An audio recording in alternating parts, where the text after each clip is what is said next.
So something in mediumship development that I think is so important and is often overlooked is our own healing.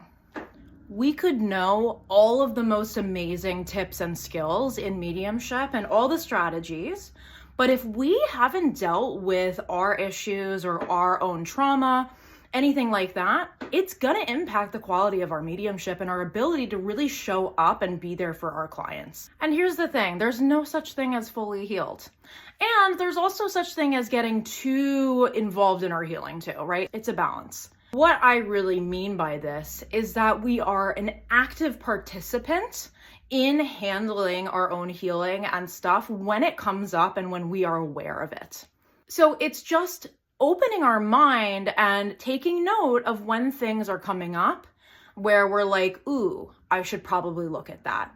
Or, hey, I noticed some resistance here or something kind of making it harder for me to go in this category in one of my readings.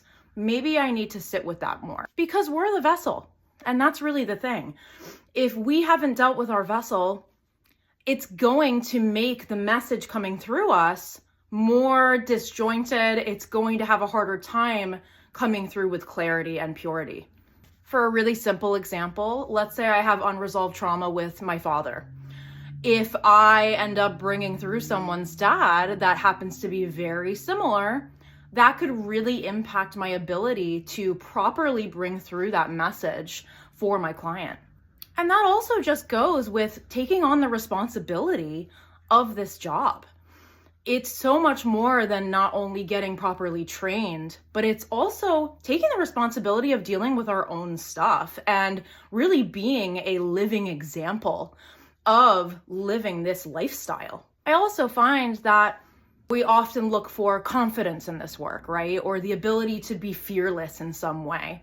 I feel like sometimes people look for that in the wrong places because they're looking for it in maybe a skill or the ability to get names or something that feels impressive. But honestly, what it really comes down to is you. Our confidence starts with our own healing. It starts with how we feel about ourselves at a very deep core level. So if that isn't dealt with, we're going to have confidence issues. We're not going to be able to maybe show up for spirit in the way that we really want to, which again is ego, right? It's learning how to heal all those little components and aspects of who we are and really just being a human being. I feel extremely lucky in my development because it happened after I'd already started 2 years of AA. And honestly, AA always helps my work as a medium. It will continue to. It's really like this for me. And it's something that I am forever grateful for because it really does allow me to have all of these tools to handle any kind of challenging situation that I may face in this work. So instead of really focusing on getting better at these certain skills in mediumship or, why am I not getting it? Why am I not being better? Take a moment and maybe look at this side of things. Because you'd probably be really surprised that shifting that focus can give you more ease in those areas that you're struggling in your mediumship. And as always, let me know what you think in the comments and I will be sharing more. Bye.